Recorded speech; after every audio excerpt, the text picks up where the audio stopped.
हरे कृष्ण। हरे कृष्ण। हरे कृष्णा। बलराम देश द्वारा आयोजित online zoom class Hindi Bhagavad Gita class में उपस्थित सभी उपस्थित वैष्णवों को मेरा दंडवत प्रणाम। मैं कृतज्ञता प्रकट करता हूँ मंदिर के अध्यक्ष जी का, उपाध्यक्ष जी का और कार्यकारिणी सदस्यों एवं मेरे शिक्षा गुरुओं का, जिन्होंने मुझे आज ये अवसर प्रदान किया कि मैं भगवान के नाम का गुणगान कर पाऊँ। आप सभी भक्तों से अनुरोध है कि आप अपना आशीर्वाद हम मुझ पर ऐसे ही बनाए रखना, ताकि मैं अपना शेष जीवन गुरु और गौरंग की सेवा में लगा पाऊँ। आज के वक्तव्य में यदि मेरे से कोई त्रुटि होती है तो कृपया मुझे क्षमा करना, और इसके द्वारा मैं आज का सत्संग क्लास चालू करने का आपसे अनुमति मांगता हूँ। हरे कृष्णा। ओम नमो भगवते वासुदेवाय। ओम नमो भगवते वासुदेवाय। ओम नमो भगवते वासुदेवाय।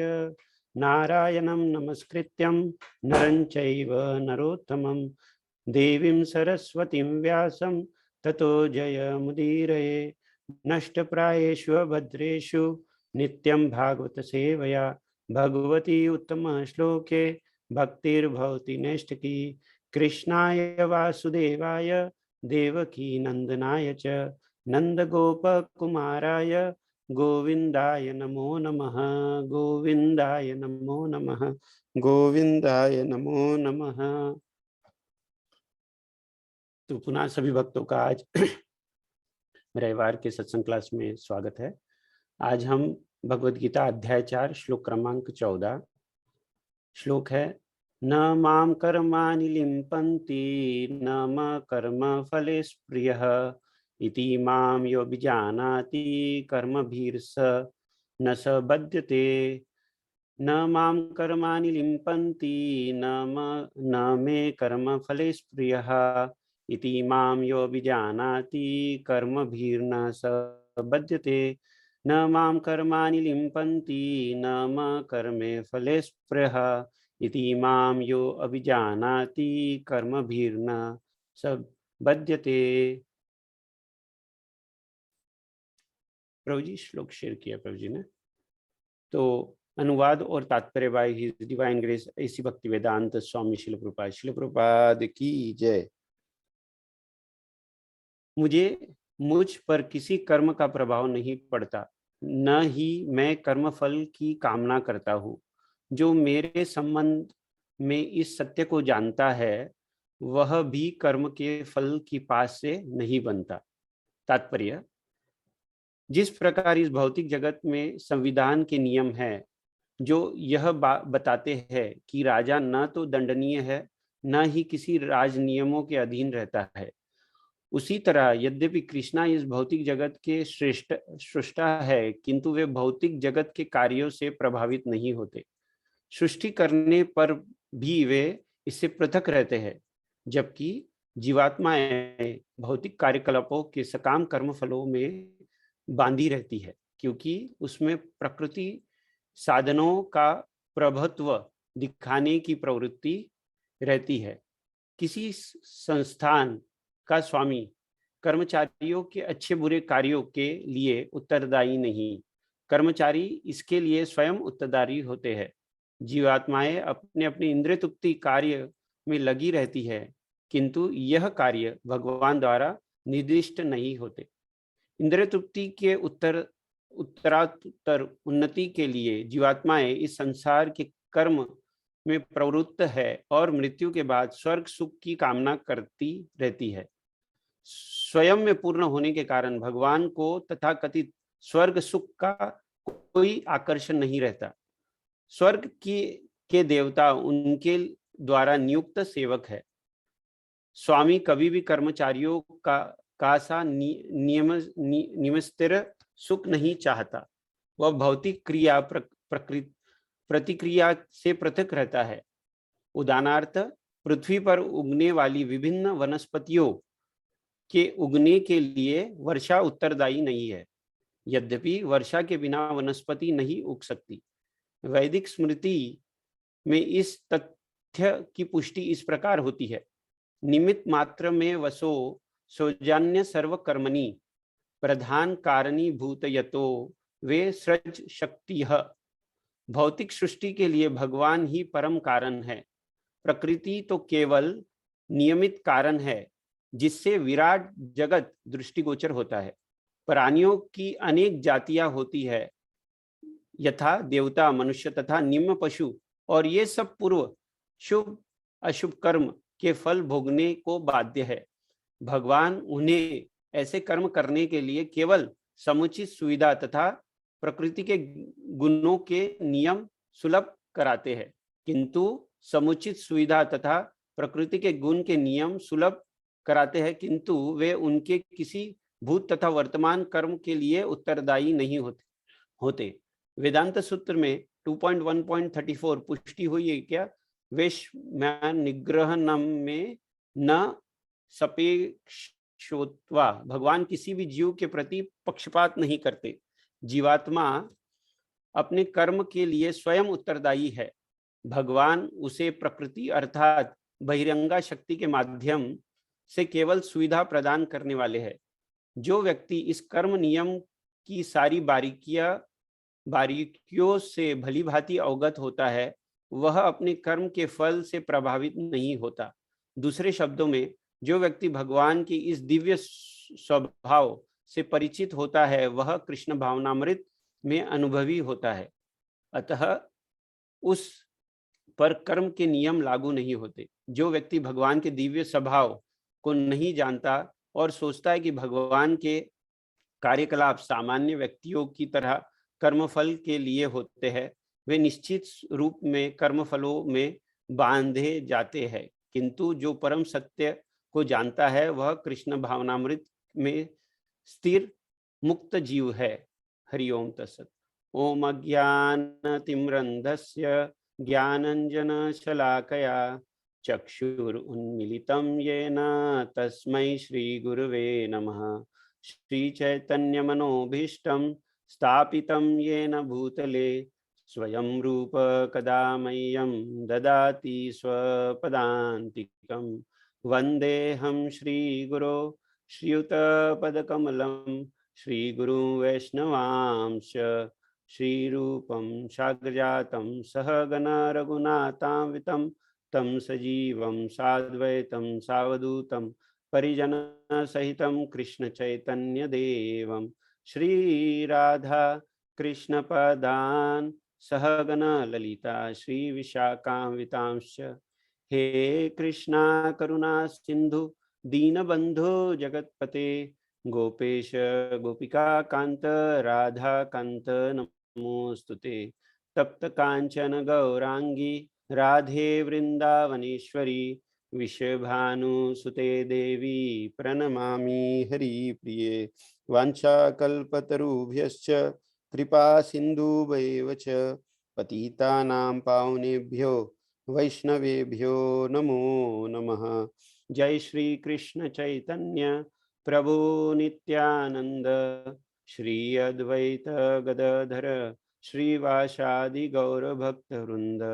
हरे कृष्णा कृष्णा कृष्णा हरे हरे, हरे राम राम राम हरे हरे। हरे कृष्णा कृष्णा कृष्णा हरे हरे, हरे राम राम राम हरे हरे। हरे कृष्णा कृष्णा कृष्णा हरे हरे, हरे राम राम राम हरे हरे। हरे कृष्णा। तो आज हम अध्याय 4 श्लोक क्रमांक 14 देख रहे हैं।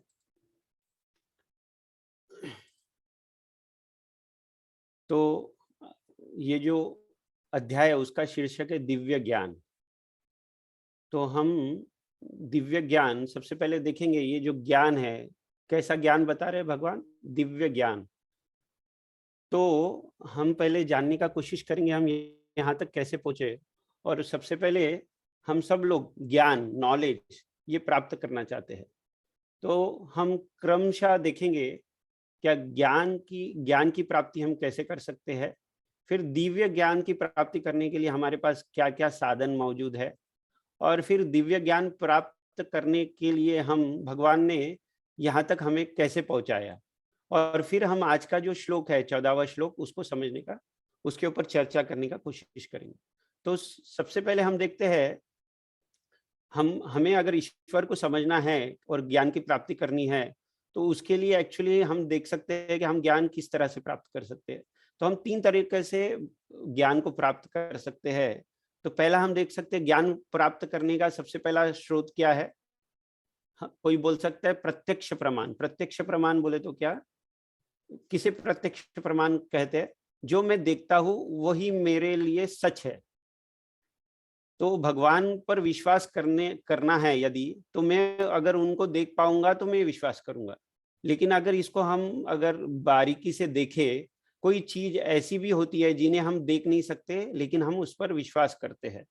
अब हम एग्जाम्पल देख सकते हैं, जैसे कि अगर हम रेलवे ट्रैक के बीच में खड़े रहते हैं तो पटरी जो है वो काफी दूर पर ऐसी नजर आती है कि वो दोनों मिल चुकी है, वो हमें दिख रही है कि वो मिल चुकी है। लेकिन अगर हम वहां पर जाते हैं तो हमें वास्तव में क्या नजर आता है, क्या वो दोनों भी जो पटरी है, दोनों भी जो लाइन है वो अलग अलग है। तो यहाँ से हमें क्या समझ में आता है, क्या जो हमें वास्तव में दिख रहा है वो वास्तव में है या नहीं है। फिर सूर्य हमें काफी छोटा नजर आता है पृथ्वी से, लेकिन वास्तव में वो पृथ्वी से काफी बड़ा है। और फिर इस तरह कई चीजें हैं जिसे हम देख नहीं सकते लेकिन हम उस पर विश्वास करते हैं, जैसे कि मन, हवा और बुद्धि। ये हम इसे देख नहीं सकते लेकिन हम इसके ऊपर भरोसा विश्वास करते हैं। फिर हमें हमें ये हमारी जो सेंसेस है, हमारी जो इंद्रिया है जिसे हम ज्ञान अर्जित करते हैं, उसके अंदर एक्चुअली 4 दोष है, जिसके वजह से हम जो भी वास्तव में दिखते हैं या वो जो भी वास्तव में ये फील करते हैं, ये सब ये दोषों के कारण ये सत्य हर टाइम सत्य नहीं होता है। तो ये कौन से 4 दोष है? हमारी जो इंद्रिया है वो अपूर्ण है। फिर हमें एक्चुअली हम ब्रह्म में आते हैं, we are bound to be illusion, भ्रम। फिर हम गलती करने की प्रवृत्ति होती है हमें, और हमें धोखा देने की भी प्रवृत्ति होती है। इसी कारण से हम जो ज्ञान प्राप्त करते हैं, हमारी जो सीमित इंद्रिया है उससे ज्ञान प्राप्त करते हैं, वो जो ज्ञान है वो विश्वसनीय नहीं है हर समय। फिर हम देख सकते हैं ज्ञान प्राप्त करने का दूसरा स्रोत क्या है, हो सकता है अनुमान प्रमाण। तो हम देख सकते हैं क्या यूजिंग आवर इंटेलिजेंस, या अनुमान से कॉन्कॉक्शन जो हम ज्ञान अर्जित करते हैं उसके ऊपर हम कितना निर्भर हो सकते हैं। तो हम सभी ने देखा होगा कि एक हाथी को 6 अंधे छू रहे हैं, और हर एक अंधा हाथी के हर जो अंग है उसको क्या क्या समझ रहा है। जैसे हाथी के पूंछ को वो सांप समझ रहा है। तो हम समझ सकते हैं क्या ये जो ज्ञान अर्जित हो रहा है, हमारी बुद्धि से जो ज्ञान अर्जित हो रहा है, उसके ऊपर हम कितना विश्वास कर सकते हैं। तो ये जो ज्ञान प्राप्त करने का एक विश्वसनीय स्रोत, तो फिर ये दोनों भी नहीं है तो फिर क्या है?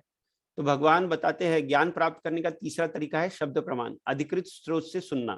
तो भगवान बताते हैं क्या भगवान ने 4 अधिकृत परंपरा बनाई है। कौन कौन सी है? ब्रह्म संप्रदाय, लक्ष्मी संप्रदाय, शिव संप्रदाय और कुमार संप्रदाय। तो हमने देखा है क्या ये चारों संप्रदाय के जो आचार्य है, जैसे ब्रह्म संप्रदाय के माधवाचार्य है, लक्ष्मी संप्रदाय के श्री संप्रदाय के रामानुजाचार्य है, शिव संप्रदाय के विष्णु स्वामी है, और कुमार संप्रदाय के निम्बाकाचार्य है। तो हमने देखा है कि ये जो 4 जो संप्रदाय है ये अधिकृत संप्रदाय है। तो हम देखते हैं कि हमें भी अगर ये उत्तीर्ण होना है, अगर हमें भी कोई यूनिवर्सिटी में अगर हम ज्ञान प्राप्त करना रहता है तो हमें क्या करते हैं, हम यूनिवर्सिटी या कॉलेज में जाते हैं, विश्वविद्यालय के संबंध में जाते हैं। फिर शिक्षक और प्रोफेसरों से हम ज्ञान अर्जित करते हैं और किताबें से हम ज्ञान अर्जित करते हैं। वैसे ही अगर हमें ईश्वर या भगवान का ज्ञान प्राप्त करना है तो हमें क्या करना पड़ेगा? परंपरा से अधिकृत विश्वविद्यालय में सबसे पहले एडमिशन लेना पड़ेगा। फिर स्कूल और कॉलेज में जैसे शिक्षक प्रोफेसर होते हैं वैसे ही गुरु के पास हमें जाना पड़ेगा। और जैसे ही पुस्तक, जो हम मटेरियल एजुकेशन के लिए पुस्तकों के ऊपर निर्भर है, वैसे ही हमें शास्त्र के ऊपर निर्भर अगर हम होंगे तो उससे हम आध्यात्मिक ज्ञान प्राप्त कर सकते हैं। तो हमने सबसे पहले यहाँ तक देखा, क्या ये जो चैप्टर का जो शीर्षक है, ये जो अध्याय है, वह दिव्य ज्ञान है। तो ज्ञान का हमने देखा स्रोत क्या है, शब्द प्रमाण।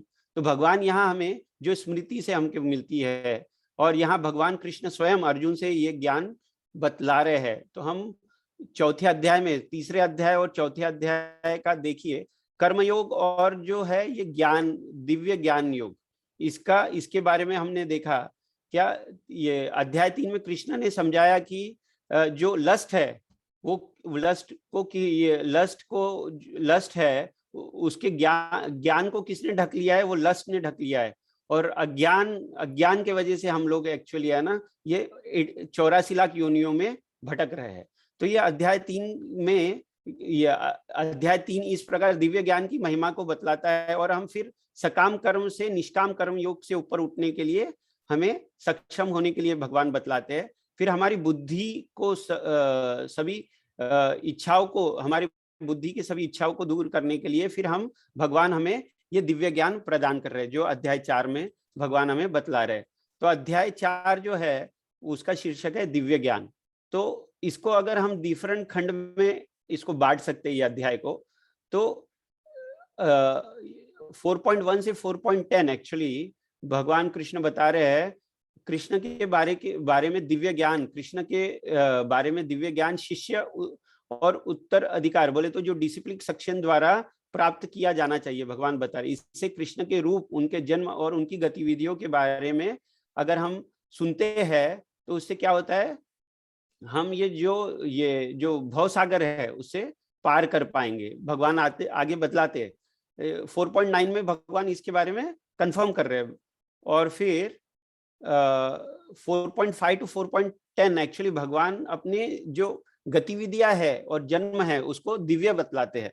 कैसे भगवान कृष्ण की जो जन्म है और उनकी गतिविधियां है वो दिव्य है। और खंड 2 जो अभी 4.11 टू 4.15, भगवान दिव्य ज्ञान को लागू करना, कृष्ण तटस्थ है और सभी के कार्य का फल देने की अनुमति उनसे ही मिलती है, ये श्लोकों में भगवान बतला रहे हैं।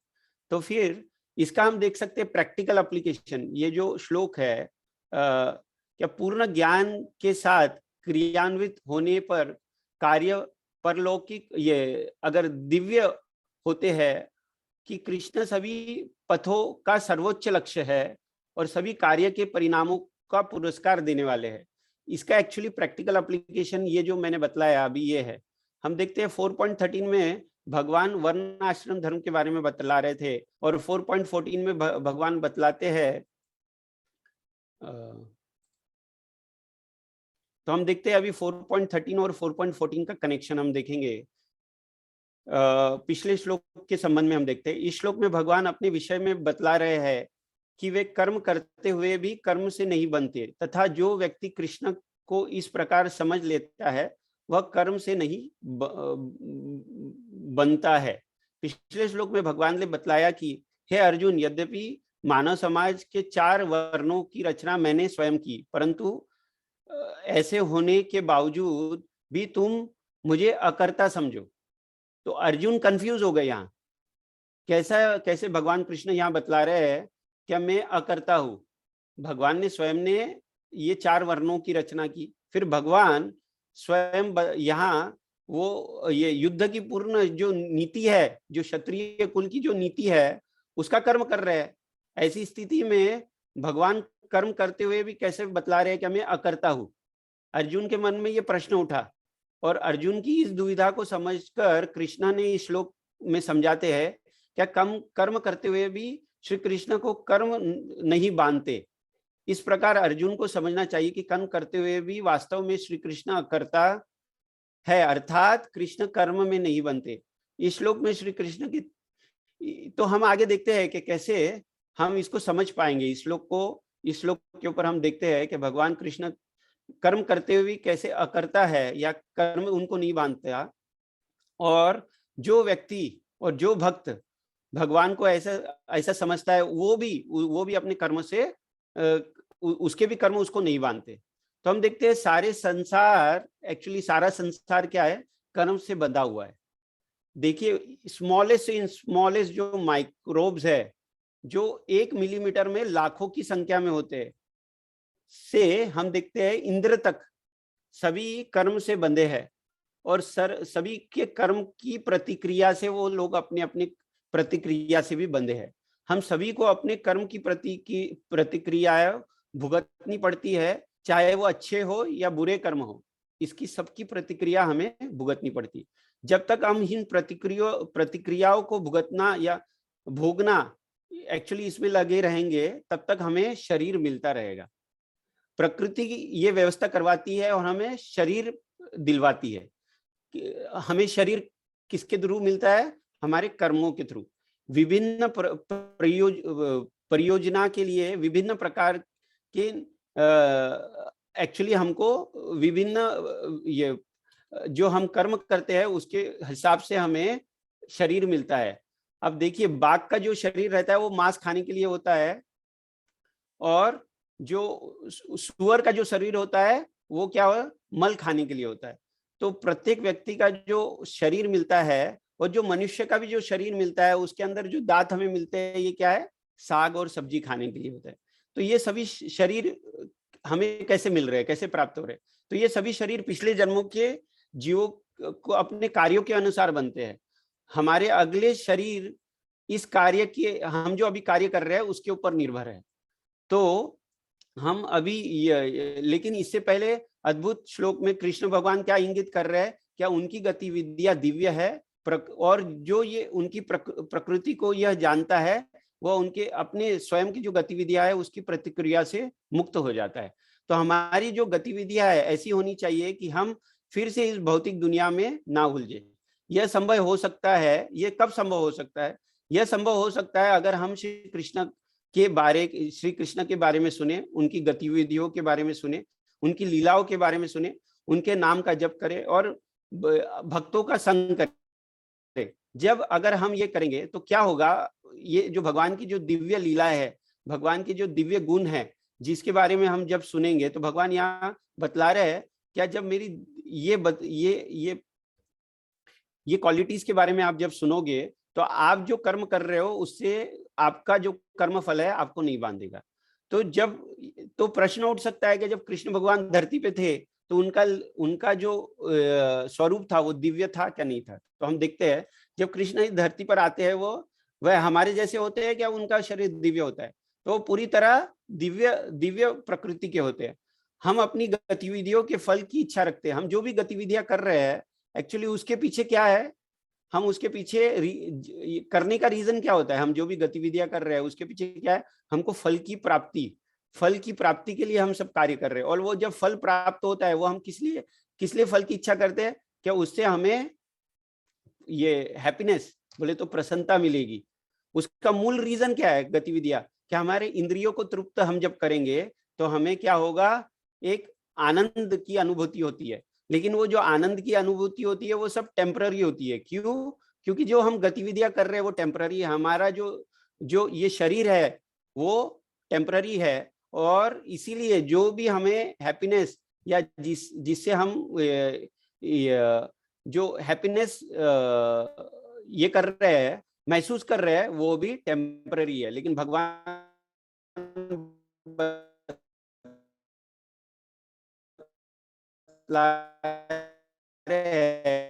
यहाँ, क्या आप अगर मेरे दिव्य रूप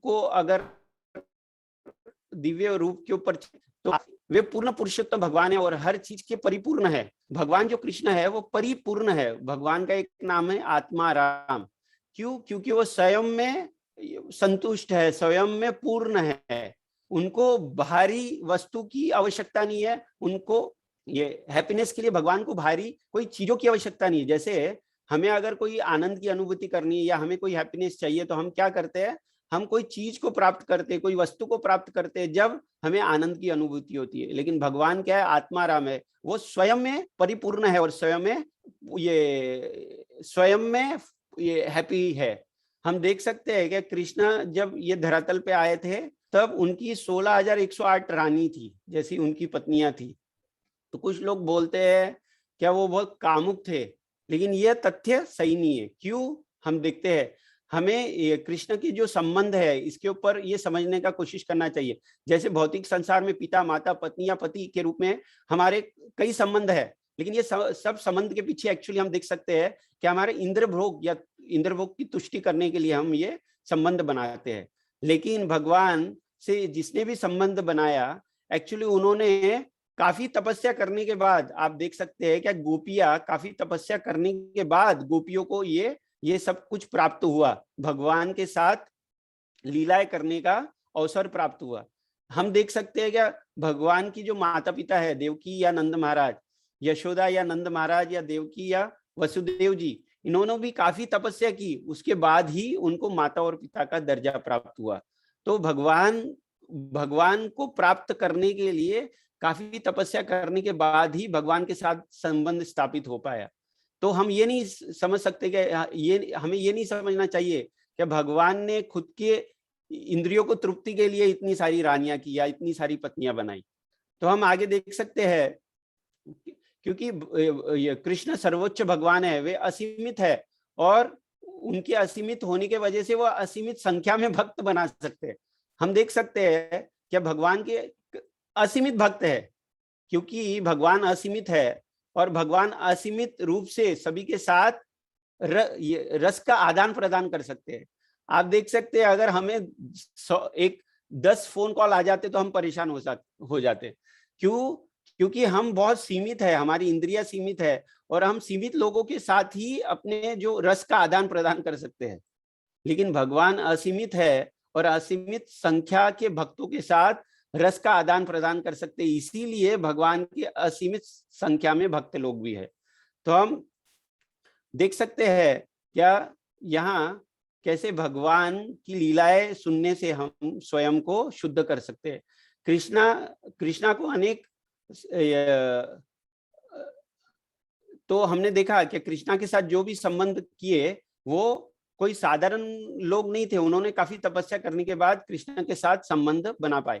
इसलिए वह कहते हैं कि अपनी भगवान का एक नाम है योगेश्वर, जो ईश्वर में सर्वश्रेष्ठ है, स्वामी, जो ईश्वरों के स्वामी है, जो योगियों के स्वामी है, जो कुछ भी चाहते हैं वो तुरंत महसूस किया जा सकता है, इच्छा का कोई सवाल ही नहीं उठता है। तो भक्तों की मनोकामना पूर्ण करने के लिए पति या प्रेमी या मित्र भगवान उनके साथ संबंध बनाते हैं। भगवान अपने भक्तों के साथ एक तो प्रति प्रेमी या मित्र का संबंध बताते। अगर हम कृष्ण को मित्र, स्वामी, पुत्र या प्रेमी के रूप में स्वीकार करते हैं तो हमें कभी निराशा प्राप्त नहीं होगी। हम देख सकते हैं भौतिक जगत में अगर हम किसी मित्र बनाते हैं तो क्या होता है, कुछ समय के पश्चात, क्योंकि वो हमारी सब इंद्रियों को तुष्टि नहीं कर सकता है या सभी हमारी इच्छाओं की तुष्टि नहीं कर सकता है, तो वो मित्रता क्या होती है, ज्यादा लंबे समय तक नहीं चलती है।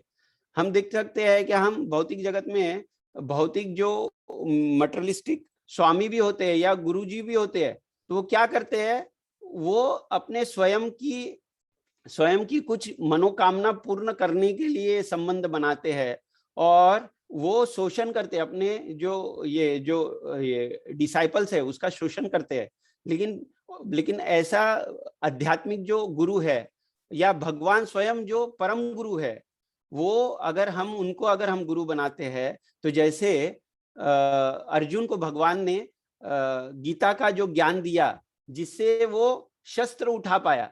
अर्जुन के पास शस्त्र तो बहुत अच्छे शस्त्र थे, लेकिन शास्त्र का ज्ञान अर्जुन भूल चुके थे। अर्जुन के माध्यम से वो भगवान हमको सबको शास्त्र का ज्ञान दे रहे हैं। अगर देखिए, हम भी इस भौतिक जगत में हमारे पास भी बहुत सारे शस्त्र है, जैसे हमारे पास भी बहुत सारे टूल्स है। ये टूल्स क्या है, इसके द्वारा हम भौतिक जगत में अपने कार्य कर रहे हैं। लेकिन भगवान यहाँ हमको क्या ज्ञान मिल रहा है, क्या Arjun was one of the best warrior, बहुत बड़े धनुर्धारी थे, उसके बावजूद भी वो उनके हाथ कांप रहे थे, उनका धनुष नहीं उठ रहा था। वो भगवान के पास ये बोल रहे कि अभी मैं ये धनुष नहीं उठा पाऊंगा, नहीं उठा सकता हूं। इतने बड़े धनुर्धरी जिन्होंने पूर्ण सभी लोगों को पराजय किया इससे पहले, और आज इतने बड़े धनुर्धरी अपना धनुष नहीं उठा पा रहे। क्यों? क्योंकि उनके पास शस्त्र तो थे लेकिन शास्त्र नहीं था। ये अर्जुन अर्जुन के पास शास्त्र था, लेकिन हमारे को शास्त्र का ज्ञान करने के लिए, भगवत गीता बोलने के लिए वो बतला रहे हैं क्या मेरे पास शस्त्र है, लेकिन शास्त्र का ज्ञान भगवान दे रहे हैं। तो वैसे ही हमें भी अपने जीवन में जब हम भगवान को माध्यम करते हैं तो हमें शास्त्र का ज्ञान मिल सकता है, और जब हम शास्त्र का ज्ञान प्राप्त करते हैं तभी हम भौतिक जो दिव्य स्वरूप है भगवान का उसको जान पाएंगे। जैसे अपने पिता के बारे में अगर हमको जानना है तो सबसे करेक्ट सोर्स क्या है? हमारी माता। अगर हम हमारी माता के पास जाते हैं तो हमारे पिता, कौन हमारे पिता है उसके बारे में हमको जानकारी मिलती है। वैसे ही हमें अगर हमारे परम पिता को जानना है तो हमारी जो शास्त्र, हमारी जो माता है, वो हमको अपने परम पिता के बारे में जानकारी देते हैं। इसीलिए ये जो ज्ञान है वो दिव्य है, क्योंकि वो अपना जो परम पिता है, जो परमेश्वर है, इसके बारे में, उनके बारे में बतला रहे। हम साधारण मनुष्य ये भौतिक जगत में एक जो बहुत फेमस व्यक्ति है या उनके बारे में सुनने के लिए कितने आतुर रहते हैं, इतने बड़े बड़े आर्टिकल है, लेकिन ये जीवन समाप्त होने पर ये सब जो आर्टिकल्स है ये धरे रहते आते हैं। लेकिन अगर हम ये आध्यात्मिक जो ज्ञान है जो भगवान हमको देना चाह रहे हैं, ये जो दिव्य ज्ञान है, इसके बारे में अगर जानते हैं तो भगवान यहाँ कंफर्म कर रहे हैं कि हमारी जो भी कार्य है उसका जो भी प्रतिक्रिया है, जो कॉज एंड इफेक्ट, ये जो इफेक्ट होने वाला है, इसको आप बोलने वाला we can purify all our existence. तो यद्यपि परमेश्वर पूर्ण है और उनके पास जाने से क्या होता है, जो भी कुछ हम स्वयं को प्यूरिफाई कर सकते हैं। जैसे किसी कंपनी का कर्मचारी के लाभ और हानि में एक्चुअली वो सीधा जिम्मेदार नहीं होता है। क्यों? क्योंकि कंपनी के जो ओनर होते हैं और उसके जो बेसिकली जो कोर टीम मेंबर रहती है, जो उसका प्रबंधक दिखती है, निर्देशन दिखती है, वो रिस्पॉन्सिबल रहती है। जो कर्मचारी रहते हैं वो सिर्फ सीमित मात्रा में रिस्पॉन्सिबल होते हैं। तो देख सकते हैं कि वैसे ही ये जो फुल भौतिक जगत है, इसके प्रोप्राइटरशिप किसके पास है? ये पूर्ण ब्रह्मांड का प्रोप्राइटर कौन है? भगवान कृष्ण स्वयं। और उसके अंदर श्रमिक कौन है? हम सब लोग जो कर्म कर रहे हैं। अगर, लेकिन भगवान बतलाते हैं 3rd चैप्टर में, अगर आप कर्म योग के द्वारा करोगे, कर्म योग के द्वारा आप कार्य करोगे तो आप मुझ तक पहुंच सकते हो। तो भगवान 9वें अध्याय के 27 श्लोक में क्या बोलते हैं? यद करोसी यद अस्नासी यद दुदोसी ददाति यद तपस्यसि कौन्तेय मद अर्पणम। भगवान बता रहे हैं ये जो भी कार्य आप कर रहे हो आप मुझे अर्पण करिए। उससे क्या होगा? क्या आपका जो एग्जिस्टेंस है उसकी शुद्धिकरण होगी। हम जो भी कार्य कर रहे हैं, हम जो भी ये बेसिकली कार्य कर रहे हैं उसका शुद्धिकरण होगा। तो फिर हम आगे देख सकते हैं क्या इस भौतिक जगत से पार पाना बहुत कठिन है। भगवान खुद स्वयं बतलाते हैं भगवत गीता में। क्या बहुत सुंदर श्लोक है जिसके अंदर भगवान बतलाते हैं कि इट इज वेरी डिफिकल्ट देवी एता गुणमयी मम माया दुरतया मम एवं प्रपद्यन्ते माया एवं तरन्ति ते। तो ये जो भौतिक प्रकृति को पार पाना वेरी डिफिकल्ट है, लेकिन जो भक्त लोग हैं एक्चुअली जो मुझे सरेंडर हुए, ऐसे ही लोग मुझे इस भौतिक प्रकृति को पार पाते हैं। फिर हम देख सकते हैं क्या क्षिप्रम भवति धर्मात्मा स्व चांतिम निगच्छति कौन्तेय प्रति जानाति न मे भक्ता प्रणश्यन्ति। भगवान कंफर्म कर रहे हैं भगवत गीता में, क्या those who are on this path O son of Kunti I boldly declare कि माय डिवोटीज नेवर पेरिश। जो मेरे भक्त रहते हैं वो कभी भी उनका कभी भी नाश नहीं होता है। भगवान हमको इसके लिए ये कंफर्म कर रहे हैं। तो हम देख सकते हैं कि ये भौतिक प्रकृति को पार करना बहुत कठिन है। इसके लिए मैं जो मार्कंडेय जो ऋषि है उन्होंने भगवान की भक्ति, बहुत घनिष्ठ भक्ति की, और उनकी भक्ति को देखकर एक्चुअली जो सभी जो ये स्वर्ग की जो देवी देवता है वो भी घबरा गए। और उन्होंने क्या किया? उन्होंने सोचा कि अगर ये ऐसी भक्ति करेंगे, ऐसा अगर ये तपस्या करेंगे तो हमारा भी जो ये है, हमारा भी जो पोजीशन है वो छीन सकता है। तो उन्होंने क्या किया? क्या उन्होंने कामदेव को भेजा। लेकिन उसके बावजूद भी जो मार्कंडेय ऋषि है वो अडिग रहे, और अडिग रहने के बाद एक्चुअली उन्होंने अपना जो ये तपस्या है उसको कंटिन्यू किया। उसके बाद फिर नर नारायण जो ऋषि है, जो हम देख सकते हैं, भगवान जो नर नारायण ऋषि के रूप में प्रकट हुए और बद्रिका आश्रम में, और फिर उनको मार्कंडे ऋषि को बोला, क्या आपके जो ये जो तपस्या से मैं बहुत खुश हूँ, मांगो आप क्या वर मांगना चाहते हो। तो हम देख सकते हैं कि मार्कंडे ऋषि ने क्या वर मांगा कि आपकी जो ये महान शक्तिशाली ये जो भौतिक प्रकृति है, मैं इसको जानना चाहता हूँ, इसको देखना चाहता हूँ। तो भगवान क्या करते हैं फिर, भगवान अपनी प्रकृति का उनको एक एक अंश मात्र दिखलाते हैं। क्या दिखलाते हैं, फिर भगवान दिखलाते हैं कि पूरा एनिलेशन तक एक्चुअली उनका उनका आयु बढ़ा देते हैं। फिर एनिलेशन के वक्त देखते हैं कि पूरा जो जगत है वो पानी के अंदर, बोले तो आसमान बादल से बारिश हो रही है, और इतनी तेज बारिश होने लगी कि इतनी तेज बारिश की वजह से सभी तरफ अंधेरा, बारिश, आसमान से बारिश एक्चुअली कैसे गिरने लगी, तूफान की तरह गिरने लगी। और बारिश अभी आसमान से गिरी रही थी कि आसमान पूरा भर गया,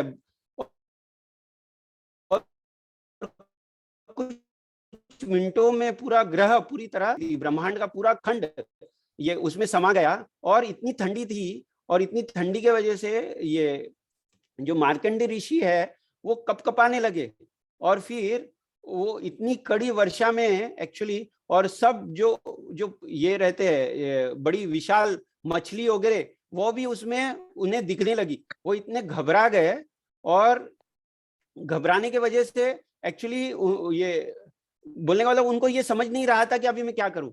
और ये उनको काफी एक्चुअली भूख भी लग रही थी, भूख और प्यास, और he was like in full anxiety.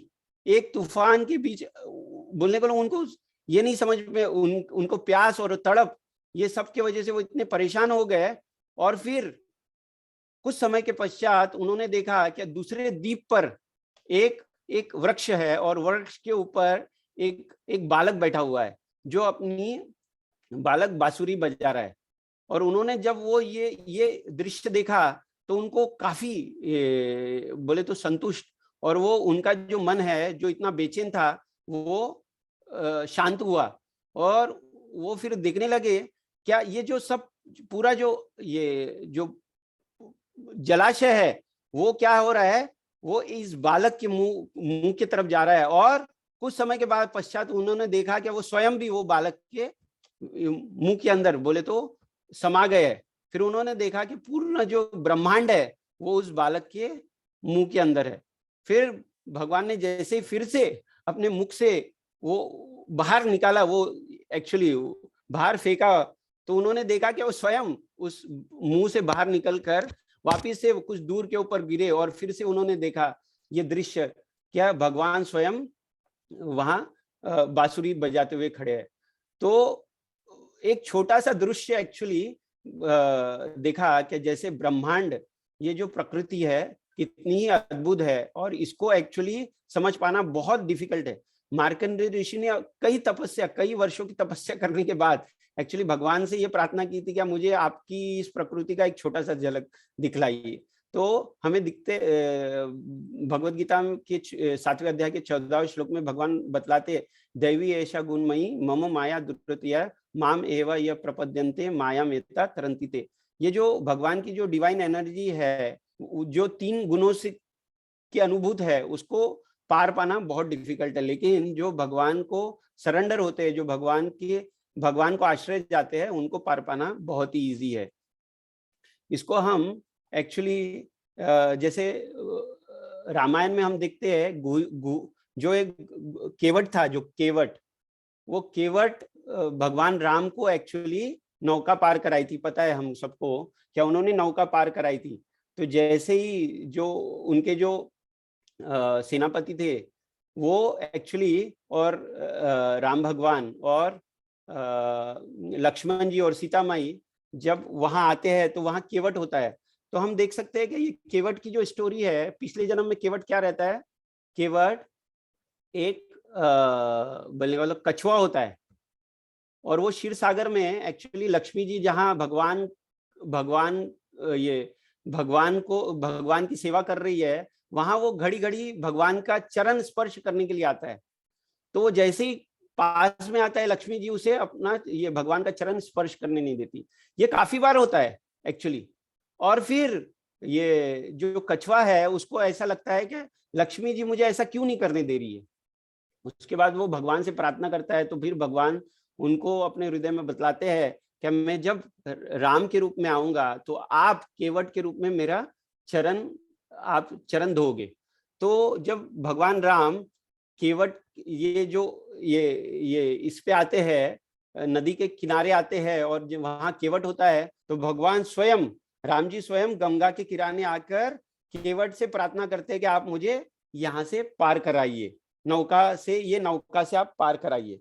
तो केवट क्या करता है, केवट राम जी को बोलता है क्या नहीं, पहले पार करने से पहले आपको मुझे और मेरा जो परिवार है उसको पार लगाना होगा। पहले मैं आपको गंगा पार लगाने से पहले आप मेरे मुझे और मेरे परिवार को आपको ये पार लगाना होगा। तो वो बोलता है, भगवान से प्रार्थना करता है कि मैं आपको अपने चरण इस नौका पे नहीं रखने दूंगा। तो भगवान आश्चर्य में पड़ जाते हैं, वो सोचते हैं, वो केवट से बोलते हैं क्या आप मेरे चरण इस नौका में क्यों नहीं रखने दे रहे हो।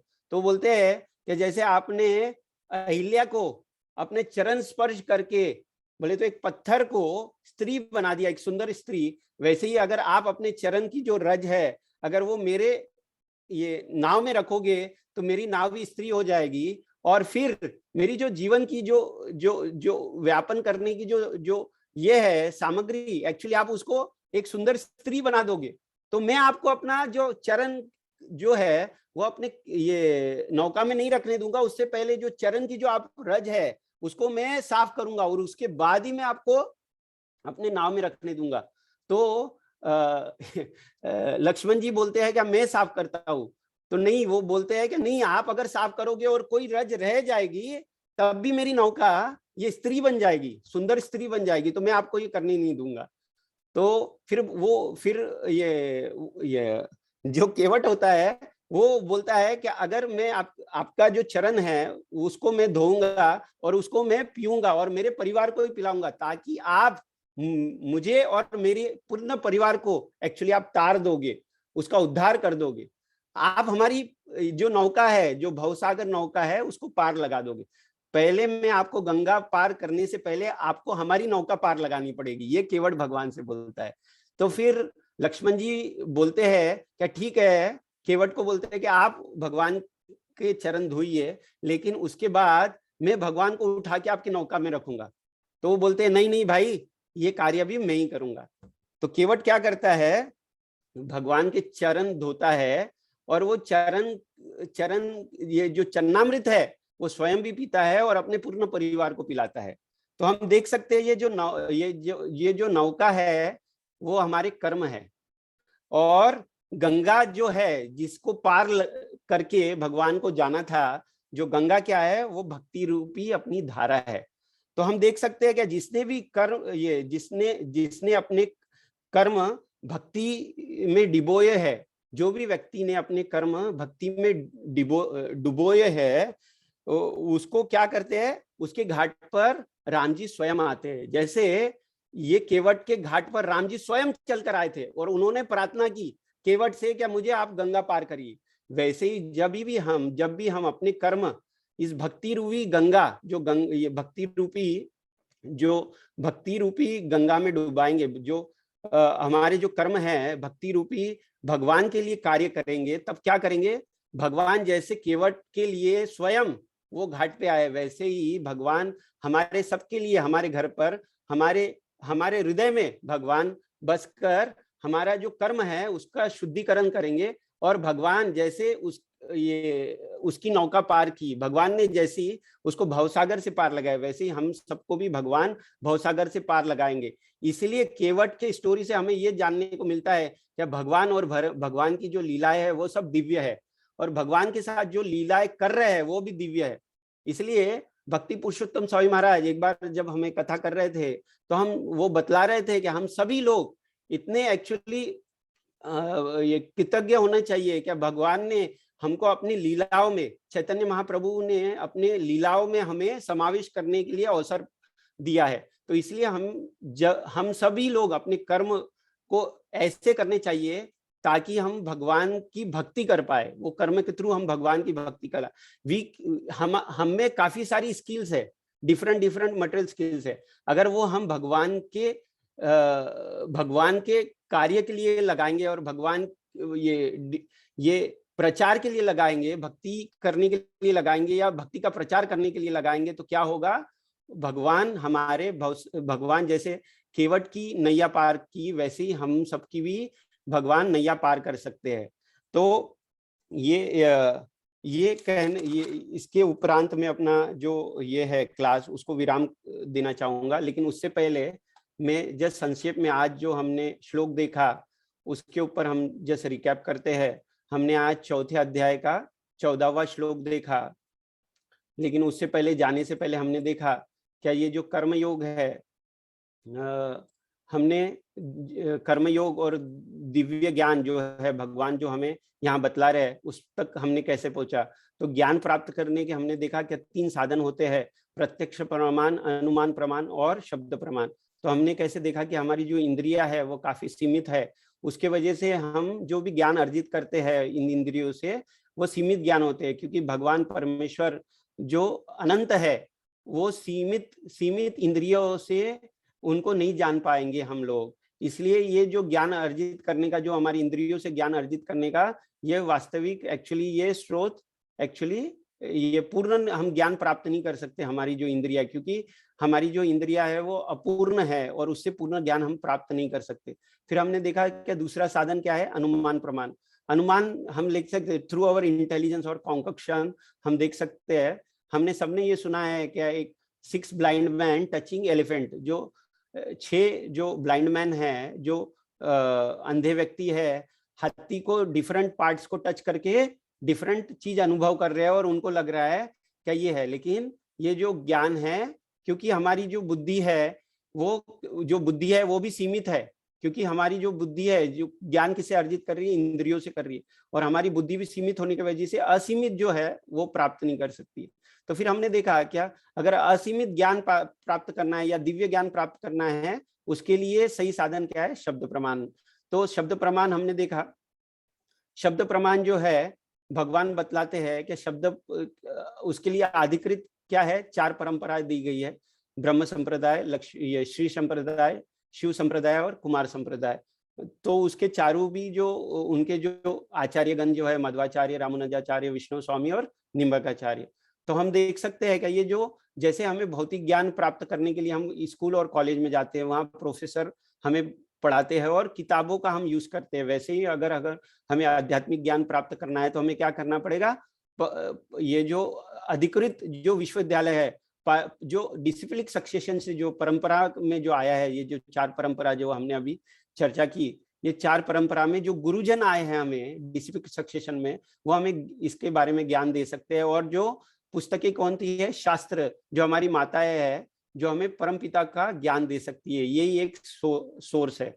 फिर हमने चौथे अध्याय का जो शीर्षक है दिव्य ज्ञान, इसके ऊपर हमने चर्चा की, ज्ञान के बारे में दिखे, लेकिन दिव्य क्यों है, क्योंकि भगवान ने चौथे अध्याय के 5वें से 10वें श्लोक में बतलाया कि भगवान कैसे दिव्य है, उनकी लीलाएं कैसी दिव्य है, उनका जो टोटल एग्जिस्टेंस है वो कैसा दिव्य है, ये सब हमने देखा। और फिर भगवान चौथे अध्याय के 13वें श्लोक में भगवान वर्ण आश्रम के धर्म के बारे में बतलाते हैं कि उन्होंने स्वयं ये वर्ण आश्रम की रचना की। फिर ये जब भगवान ने बतलाया तो अर्जुन के मन में प्रश्न आया कि भगवान ने ये सब रचा है तो फिर वो तो कार्य कर रहे हैं, तो उनको अकर्ता में कैसा समझूं।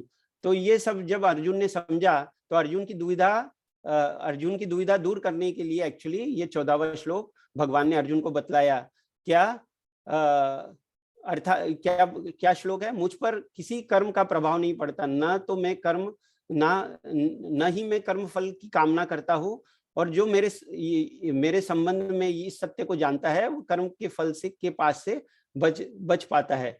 तो फिर हमने ये देखा डिटेल में, हमने इसके ऊपर देखा कि कैसे भगवान एक्चुअली दिव्य है, और जब हम उनकी दिव्य लीलाएं सुनते हैं तो एक्चुअली हमारे जो भी सब कार्य है वो भी प्यूरिफाई हो जाते हैं, और हमारा जो टोटल एग्जिस्टेंस है हम उसको प्यूरिफाई करके ये जो दिव्य ज्ञान है इसको हम समझ पाएंगे और उसको रियलाइज कर पाएंगे एक्चुअली।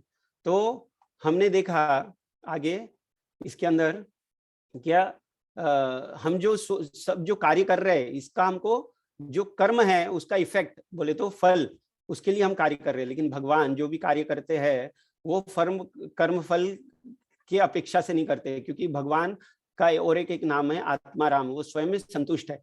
तो फिर प्रश्न हमने देखा कि प्रश्न उठ सकता है कि भगवान ने भी फिर काफी सारी रानियां की, और भगवान के माता है, पिता है, और काफी सारे संबंध किए। तो ये जो संबंध भगवान ने बनाए ये किस लिए बनाए?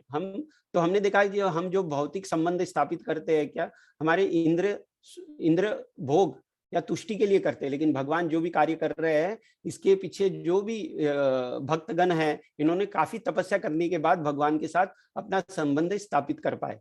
फिर हमने एक्चुअली देखा कि अगर हम ये सब भगवान के जो दिव्य गुण लीलाएं अगर हम ये सुनते हैं तो हम क्या करते हैं, हमारा जो ये भौतिक जो एग्जिस्टेंस है उसको भी हम प्यूरिफाई कर पाएंगे।